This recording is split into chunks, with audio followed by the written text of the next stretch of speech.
GF embarrassed me in front of her friends. I paid for everyone's dinner anyway. She showed up crying at my door later, but plot twist someone else answered.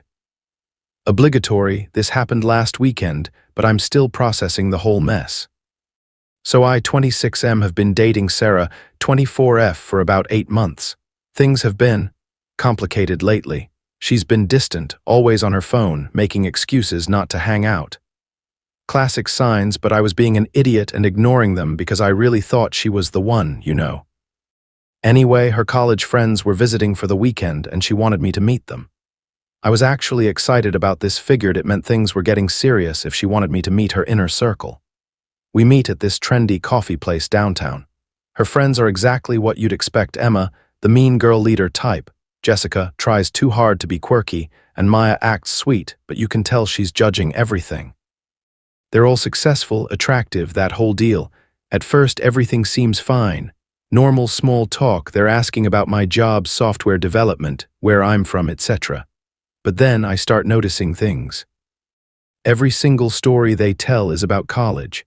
And not just any college stories, specifically about all the guys Sarah used to date. They're going on and on about Brad from economics and Tyler from the frat house and how Sarah was such a catch back then. Sarah's not shutting this down. She's laughing along, adding details, acting like I'm not even there. When I try to change the subject or mention something about us, they literally ignore me or give me these patronizing smiles. Emma keeps making these passive-aggressive comments. "Oh, Alex, you're so different from Sarah's usual type, and I bet you're really stable." The way she said stable made it sound like an insult. So we're sitting there for like an hour, and I'm trying to be cool about it, but honestly, I'm feeling pretty uncomfortable. Then Jessica starts talking about this guy Marcus, who Sarah apparently dated senior year. "God, Marcus was so hot," Jessica says. "Remember how he used to pick you up on his motorcycle, and that time he surprised you with tickets to Coachella?" Maya jumps in. "Sarah, you should look him up. I heard he's single again and doing really well with his startup." I'm sitting right there. Right there, and they're talking about setting my girlfriend up with her ex. That's when I made my mistake. I tried to be part of the conversation. "Actually," I said, "Sarah and I went to a music festival last month. Wasn't as big as Coachella, but we had an amazing time." Dead silence. Then Emma looks at me with this fake smile and goes, "That's nice." But Sarah just looked embarrassed. Not embarrassed for me, embarrassed of me. I suggested we grab dinner since it was getting late. Found this nice Italian place nearby, nothing too fancy but decent. We're looking at menus and I'm trying to salvage the evening, making jokes, asking them about their jobs, really putting in effort. Then the waiter comes over and starts taking drink orders. The girls immediately start ordering cocktails, expensive ones. Emma gets some $18 craft cocktail, Jessica orders a bottle of wine for the table, Maya wants the premium margarita. Sarah orders the same overpriced cocktail as Emma. I order a beer. Emma immediately goes, "Just a beer. Come on, Alex, live a little. This is a celebration."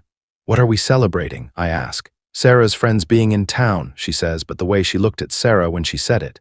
I don't know, something felt off. So dinner progresses and they keep ordering more drinks. The bill is going to be insane and I can already tell they expect me to pay. Which, fine, I make decent money and I wanted to make a good impression. But then they start getting louder, more obnoxious. They're talking about their college days again, specifically about Sarah's dating life. Jessica pulls out her phone and starts showing pictures of Sarah with various guys from college. "Look at this one," she says, shoving the phone in my face. "This was Sarah and Marcus at formal. Don't they look perfect together?" I tried to laugh it off. "Yeah, very cute. That was what, 4 years ago?"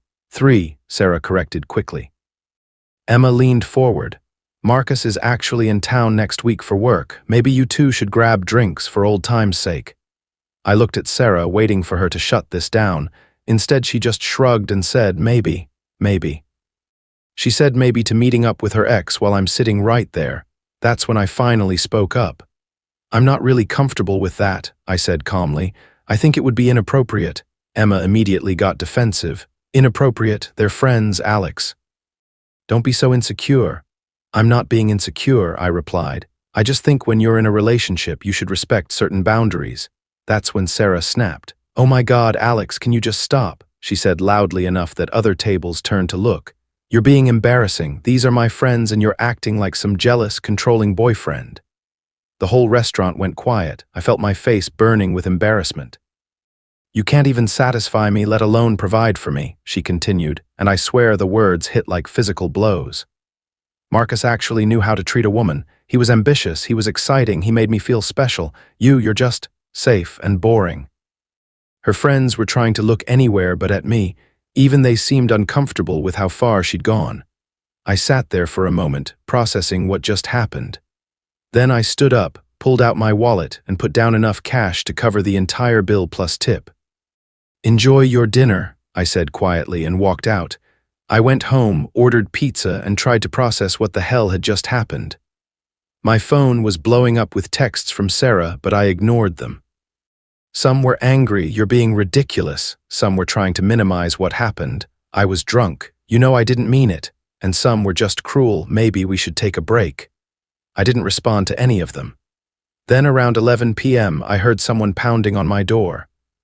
I looked through the peephole and saw Sarah standing there, mascara running down her face, looking like a mess. She was crying, saying she was sorry that she was drunk, that her friends put her up to it, that she didn't mean any of it. The whole time she's begging me to open the door. Please, Alex, she's saying through the door. I made a mistake, I love you, please just let me explain. Here's the thing, while all this was happening, I'd called my buddy Jake to come over and help me process everything.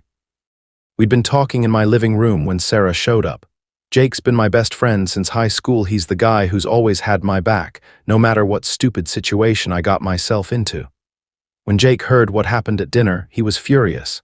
Not just angry, but that protective kind of mad you get when someone hurts your brother. Dude, she humiliated you in public, he kept saying. That's not something you come back from. Jake's married to this amazing woman, Lisa, and he was telling me how Lisa would never, ever speak to him that way, especially not in front of other people. Relationships are supposed to build you up, not tear you down, he said. Sarah just showed you who she really is. When she kept pounding and crying, Jake looked at me and said, "Want me to get rid of her?" I nodded. Jake opened the door. Sarah's face went from desperate hope to complete shock in about 2 seconds. She looked past Jake to see me sitting on the couch, then back at Jake, clearly confused about why another guy was answering my door at 11 p.m. Alex isn't available, Jake said simply. Maybe try calling first next time, and he closed the door. The pounding stopped. Then we heard her crying harder, then footsteps, then a car starting. I found out later, through mutual friends, that Sarah spent the rest of the weekend telling everyone who would listen that I was cheating on her. Apparently she convinced herself that Jake being there meant I was hooking up with guys behind her back. Jake is straight and married, by the way. She told her friends, her family, our mutual acquaintances, anyone who would listen that she caught me with another man, and that's why she broke up with me. The irony, she was probably cheating the whole time. Those late nights working, the secrecy with her phone, the distance, classic signs I ignored because I trusted her. Emma apparently told people at their college reunion that Sarah dodged a bullet with me. Jessica posted some passive-aggressive stuff on social media about supporting friends through toxic relationships. But Maya actually reached out to me a few days later to apologize. Turns out she was uncomfortable with how her friends acted too, and she wanted me to know that Sarah had been talking about Marcus for weeks before her friends came to visit. She kept bringing him up in our group chat, Maya told me over coffee, asking if we thought she should reach out to him, wondering what he was up to. Emma and Jessica were encouraging her to contact him. I thought it was weird since she was dating you, but they kept saying you two weren't serious yet. Not serious. After 8 months. Maya also told me that the whole dinner thing was planned. They specifically chose that restaurant because Marcus had posted on Instagram that he loved their cocktails. Sarah was hoping he might show up. When he didn't, they got disappointed and took it out on me. The stuff she said to you was horrible, Maya said. I've never seen her act like that before. Emma brings out the worst in people sometimes, but that's no excuse. I appreciated Maya reaching out. It helped me realize that not everyone in Sarah's circle was toxic, just the ones with the loudest voices. The next few weeks were weird. I kept expecting to feel worse about the breakup, but honestly, I felt relieved, like a weight had been lifted off my shoulders. I started hanging out with friends I'd been neglecting, picked up hobbies I'd abandoned, and generally remembered what it felt like to not walk on eggshells around someone. My coworkers noticed the change too. "You seem happier," my manager said during our weekly check-in. "Whatever you're doing, keep it up." Then about 3 weeks after the restaurant incident, I ran into Sarah at the grocery store. She looked terrible, like she hadn't been sleeping, dark circles under her eyes, generally just run down. When she saw me, she immediately started walking over. "Alex, please, can we talk?" she said. "I've been thinking about everything and I realize I made a huge mistake." I kept loading groceries into my cart. "There's nothing to talk about, Sarah." "Yes, there is," she insisted. "I was drunk, my friends were being awful, I said things I didn't mean. You know I didn't mean any of it." "Actually, I think you meant every word," I replied. "Drunk words are sober thoughts, right?" She started tearing up right there in the cereal aisle. "Please don't do this, we were good together, we can work through this." "Were we though?" I asked. Because looking back, I can't remember the last time you seemed happy to see me, or the last time we had fun together, or the last time you didn't seem like you were settling for me. That hit her hard. She knew it was true. "I can change," she said desperately. "I'll cut contact with Emma and Jessica. I'll delete Marcus's number. I'll do whatever it takes." "Sarah, the problem isn't your friends or your ex. The problem is that you don't respect me, and I don't think you ever did." She tried to argue, but I just walked away, paid for my groceries, and left her standing there. About a month later, I heard through the grapevine that she'd reached out to Marcus. They went on a few dates, but apparently it didn't work out. Turns out he's engaged to someone else, and was just being polite when he responded to her messages. Emma and Jessica have apparently moved on to encouraging her to date other people from their college crew. They've turned her dating life into their personal entertainment, and she's too desperate for their approval to see it. Meyer and I actually became friends through all this.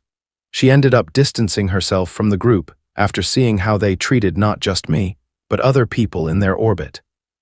"They're mean girls who never grew up," she told me. "I wasted too many years trying to fit in with them." The craziest part, about 2 months after everything went down, I got a text from an unknown number. It was Marcus. "Hey man, I heard about what happened with Sarah. Just wanted to let you know I never had any intention of getting back together with her. She's been pretty persistent, but I'm engaged and happy. Sorry she dragged you into this mess. Even her perfect ex thought she was being ridiculous. I'm dating someone new now, Anna, who I met through a hiking group. She's nothing like Sarah. She's confident without being arrogant, ambitious without being cutthroat, and most importantly, she treats me like an equal partner." When I told her the story about Sarah, her response was, "What kind of person humiliates someone they claim to love?" That's when I knew I'd found someone special. Anna's friends are great too. They included me from day one, ask about my interests, treat me like I belong. It's such a stark contrast to the way Sarah's friends acted that it's almost funny. The whole experience taught me a lot about red flags I'd been ignoring. The way Sarah would dismiss my accomplishments, make me feel like I wasn't good enough for her, constantly compare me to other guys. That's not normal relationship behavior. That's emotional manipulation. Jake's wife, Lisa, put it best. "A woman who loves you doesn't tear you down to build herself up. She builds you up because your success is her success." I wish I'd learned that lesson earlier, but I'm glad I learned it at all. Looking back, I think Sarah's friends did me a favor.